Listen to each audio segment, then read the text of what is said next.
order. Also would like to indicate that proper notice has been given as required under the Ohio Revised Code 121.22.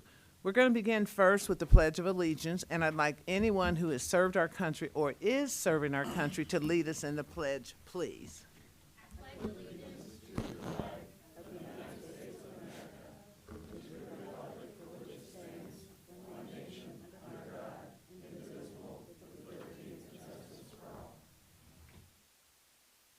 And thank you for serving our country.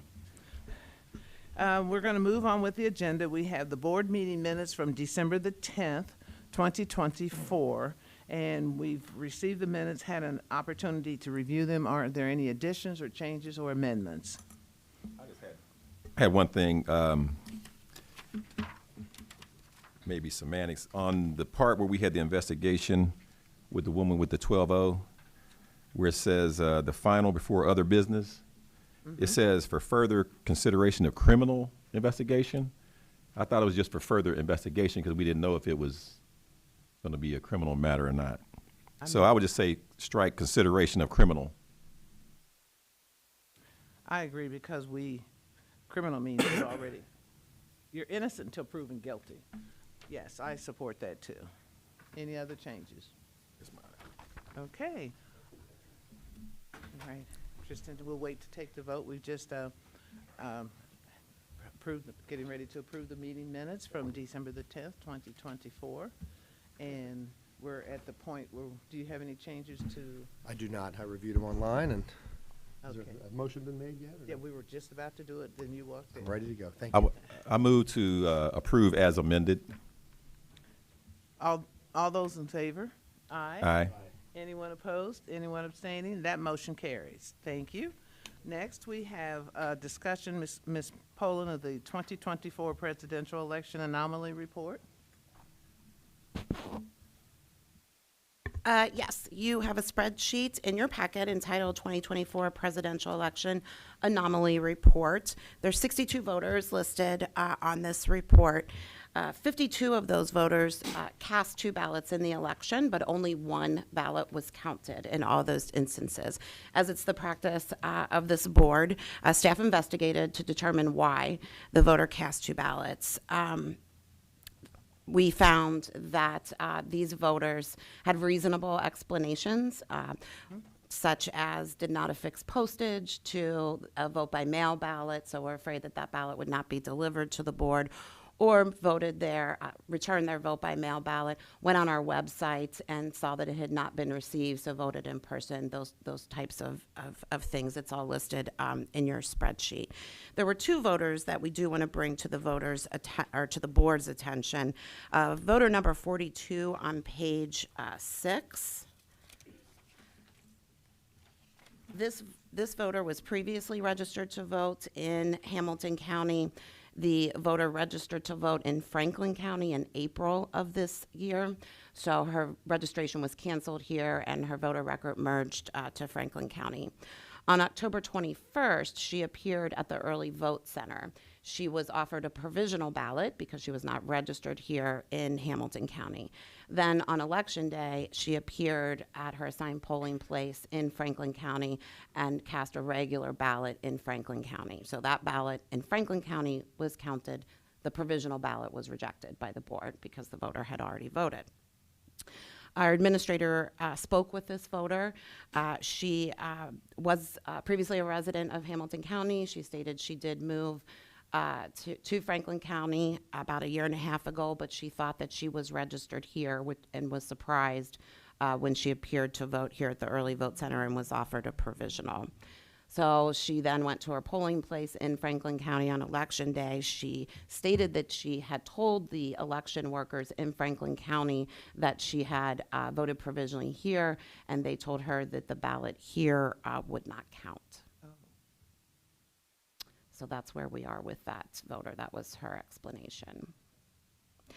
There's one other voter we'd like to bring to your attention on this report. That is voter number 48 on page 7.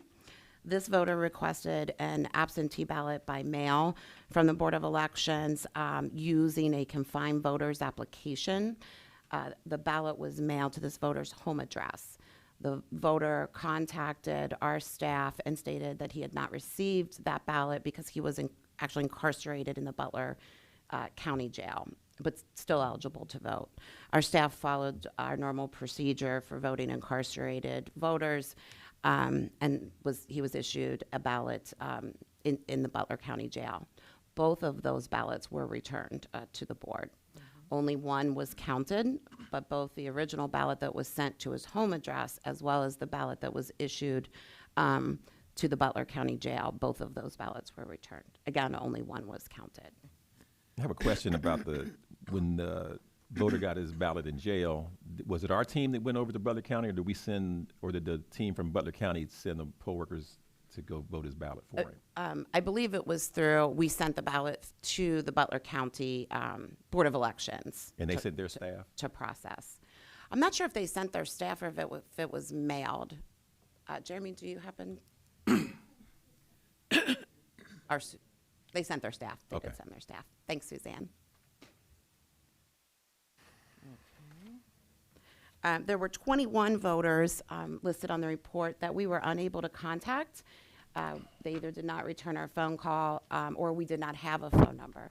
We did mail a letter to those voters, those 21 voters. Actually, it was 23 voters that we mailed a letter to, asking them to contact either the deputy director or I no later than January 6th. We heard from 2 of those 23, which means we still have 21 voters on this list that we've been unable to contact. The deputy director and I discussed, and our recommendation is to give us a little more time to send a second letter to these voters, perhaps using a little bit more stronger language about the need for them to contact us. If they do not, it may be referred to the prosecutor's office for investigation. We've done that Should in we the send our past. second letter by certified mail? We could, we tend to not have any greater response through certified mail, but we could send it if that's I mean, the pleasure of the board. That's just documentation that for us especially, to show that we did send it out, because when you send it regular mail, Don't have any they say, well, I never got that. But we have proof through the postal service it was attempted to be delivered to that address or the person signed for it. Yeah, we can certainly send them by How certified many mail. voters were those? 23? 21. 21, okay. 21 that we have not yet heard from. So the ones that are left the ones where the board staff does not feel like there was a satisfactory response are the 2 that you highlighted, right? The one that was incarcerated in Butler County and going back, voter number 42, who clearly attempted to vote twice, and then those 21. So kind of 2 different categories. in your mind? Correct. Okay. That's correct. So on the 21 voters, where the board staff is asking for more time, and one of the members is suggesting certified mail, I'd be fine with a certified mail letter, just to continue our investigation on that. I think the certified mail is appropriate because it gives us a sense of if the individuals are still there, as well as if they are, they signed for it. And that way you can indicate, it's clearly indicated that they received it, signed for it. So I support the certified letter as well. On the other 2, I'll just jump in. Both of those give me great concern. The person in the Butler County Jail, and I'm not, not gonna. I've been in the courts a long time. I'm not holding that necessarily against them, but I will say that clearly an attempt to vote twice, that's unusual. So that one, and then the other one also, someone having the wherewithal to come back to Hamilton County when they've already been in Franklin County for a year and a half. Is that right? They were kind of in the facts right? Yes, that's correct. Moved to Columbus a year, then said a year and a half. That's more of the kind of shenanigans. And we've seen this before. We've had people try to vote in Butler and in Hamilton, for instance. We had one case, it was a high-profile case, where a person voted in northern Kentucky and then came up and voted in Butler County. That made news, and that person was prosecuted. So I think both of those merit further investigation. I know it's been our habit, again, it's not our job to prosecute anybody. It's our job just to highlight concerns and investigate anomalies under the directive. So I think those 2 ought to be referred either to the Secretary of State's unit. There's whatever they call that unit, Kenny, fraud unit or whatever. Thank you, Public Integrity, thank you. And then the other one, and then potentially to the prosecutor's office. But those are my thoughts on the other 2. Is that a motion? I'll make a motion that we refer both of those in both directions. That way everybody's aware of our concerns. Second. Any more discussion? All those in favor? Aye. Aye. Anyone opposed? Anyone abstaining? And that motion carries. Thank you. And then I guess on the 21, I didn't make a motion on those, but should I, or? On the 21 that are yet to be, about the certified letter? Very good, okay. So we won't take any official board action other than just to let staff continue on with its investigation that's doing pursuant to directive. Okay. Any more discussion? Next on the agenda is discussion and approval of the 2025 primary special election ballot and provisional envelope quantities. Ms. Poland? Yes, you have a spreadsheet in your packet, and at this time, there will be a statewide election for a bond issue. So we have produced our allocation according to that. We will not know until after the February filing deadline if there will be any additional questions and issues or perhaps a primary. So, but we are required to approve this allocation at this time, so. I'll move approval of the ballot and provisional envelope quantities as recommended by staff. Second. Any more discussion? All those in favor? Aye. Aye. Anyone opposed? Anyone abstaining? And that motion carries. Next on the agenda is the 2025 primary special election equipment allocation. Ms. Poland? Yes, similar to the ballot allocation, right now, the equipment allocation is for the one issue, but we'll make adjustments if there are additional contests on the ballot. Okay. I'll move approval of the primary and special election equipment allocation as recommended by staff. Second. Any more discussion? All those in favor? Aye. Aye. Anyone opposed? Anyone abstaining? That motion carries. Personnel matters. Ms. Poland? Yes, the Board of County Commissioners has allocated a 3% cost of living adjustment for full-time employees in our 2025 budget. So staff is recommending that this board approve a 3% cost of living adjustment for full-time employees, retroactive to the first pay period of 2025. Move to approve salary adjustments as recommended by staff. I have Be a polite question. there, Mr. Will they receive it? I'll on- second it. Just a quick moment for a question. Will they receive it in 2025 in January? Or will it roll into February? It'll be on their next paycheck. Okay. So, not the paycheck at the end of January. Oh, Right. okay. Okay. Alex, is that correct? Next Wednesday is a payday, so that paycheck will have the retroactive pay for the first Retroactive. pay period Yeah. of the year. Okay. Just want to make sure all the staff is aware of what to look for. I'm Oh, sure they know. Trust me, they know. We very much will send an email after the board meeting. All those in favor? Aye. Anyone opposed? Anyone abstaining? That motion carries. Any other business? Yes, Madam Chair, if the board recalls, in this past November election, a polling place, Church of the Redeemer, needed to be evacuated on Election Day in the afternoon due to a suspicious package that was left outside of the polling place. In order to not delay voting while Cincinnati Police Department investigated the package, the decision was made to relocate that polling place to a nearby polling place. Thankfully, we were eventually given the all clear, and everything was safe, but the decision was made to continue voting at the new location in order to be not to disrupt the voters any further. And the poll workers that were assigned to that polling place did an unbelievable job in managing that situation. And so we have invited them here this morning so they can be honored for their service. We invited all full-time staff to participate in this as well. So at this time, we would like to have those poll workers please come forward.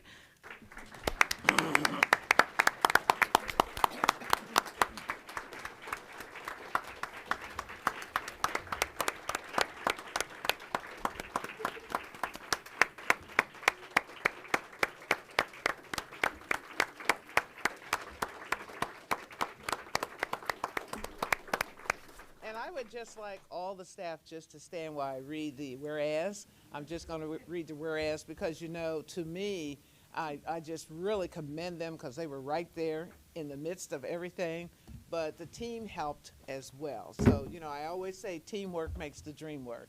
And so the dream worked, everyone was safe, and you guys are yo men and women, wherever, if there's a gentleman.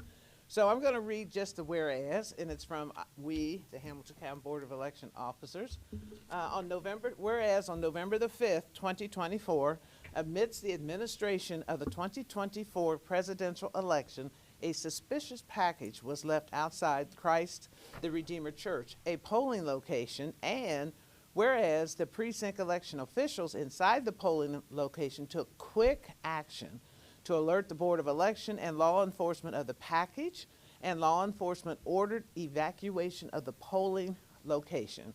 And whereas the PEOs, which is precinct election officials, following their training.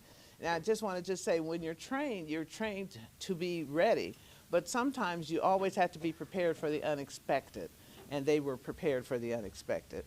So whereas following their training, secured the ballots and sensitive election equipment and assisted voters in the evacuation of the polling location, and after evacuating the polling locations, the PEOs traveled to a nearby location and set up a supplemental polling locations for voters displaced by the emergency. And whereas through the decisive action, bravery, and commitment of our PEOs, and we're listing them, you see them here, such as Abigail Schmidt-Bell, the voters of Precinct Cincinnati 4B were able to exercise their basic fundamental rights and cast their ballots in the votes for the 2024 presidential election. And therefore, we are honoring them as the board, and recognizing Abigail Bell, and honors her, well, all of them. Abigail's name is on here. All of those individuals who participated for the exemplary work that they did as we moved forward, okay? Those are the names. And we have the names. Some are not able to be here. We have Stephen Ost, Sarah Lauter, Abigail Bell, Nancy Henry, Elisa or Eliza Foster, Catherine Ruger, Edmund Gimbert, Allison Schmidt, and Patricia Foster. So everybody, give you all a hand.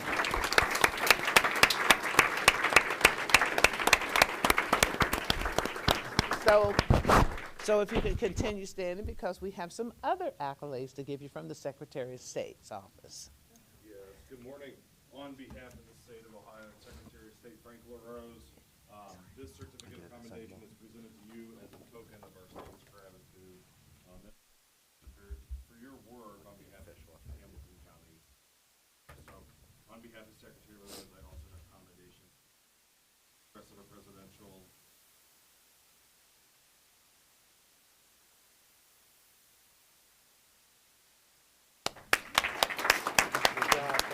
Good job.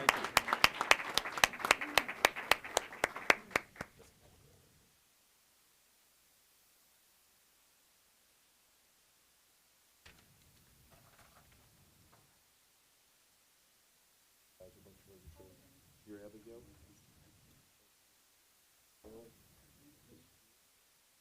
Congratulations, thanks for your help. Thank you. And then we have, is Allison Schmidt here?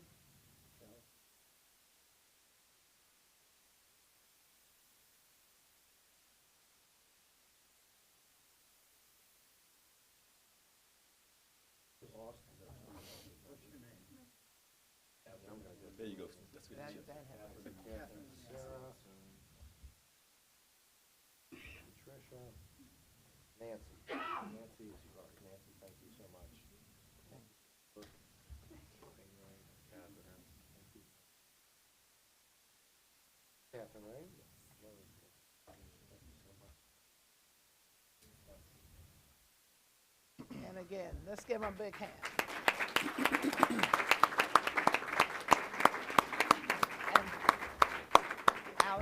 And Alex Linzer, you have some also recognition. We also are going to give each one of our co-workers an election hero lapel.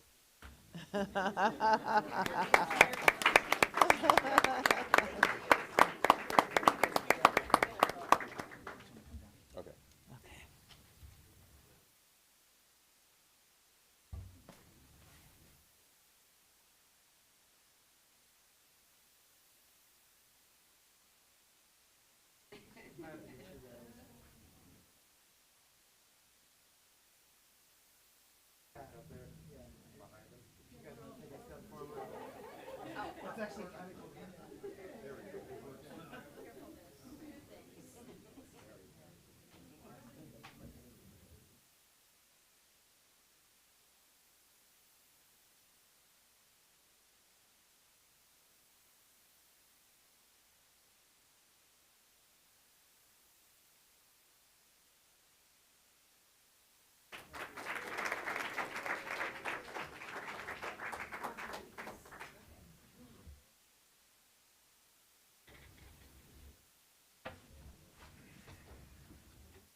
such an honor. We are so truly, truly blessed. Any other business? Ms. Boland? Yes, just wanted to report to the board as we've had some questions in previous meetings from the public regarding the status of the referrals regarding Black Fork strategy registrations. I have spoken with the Secretary of State's office as well as the prosecutor's office. The Public Integrity Division of the Secretary's office reviewed and referred to our local prosecutor's office. There were 3 canvassers that were the subject of the investigation. They have concluded investigating one of the canvassers and have closed that investigation. The other 2 are still ongoing Thank you. investigations. Thank you. So, and they will continue to keep us updated on those other 2. Thank you. Thank you. Mr. Linzer, do you have anything? Nothing for me? All right. Again, just thanking everyone for the great work we've done in 24 and looking forward to 25. And again, as I say, teamwork makes the dream work.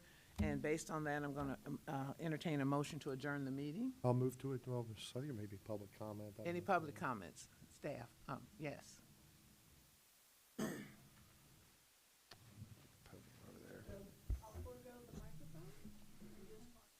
State your name for us.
Thank you.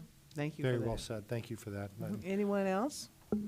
So the message there is Franklin County should be more like Hamilton County, and we agree. Oh, my goodness. Oh, my God. Amen. Amen. Anyone else? Okay, now I'd like to entertain a motion to adjourn. So moved. All those in favor? Aye. Anyone opposed? Anyone abstaining? None but the devil, and this meeting is now adjourned. Thank you.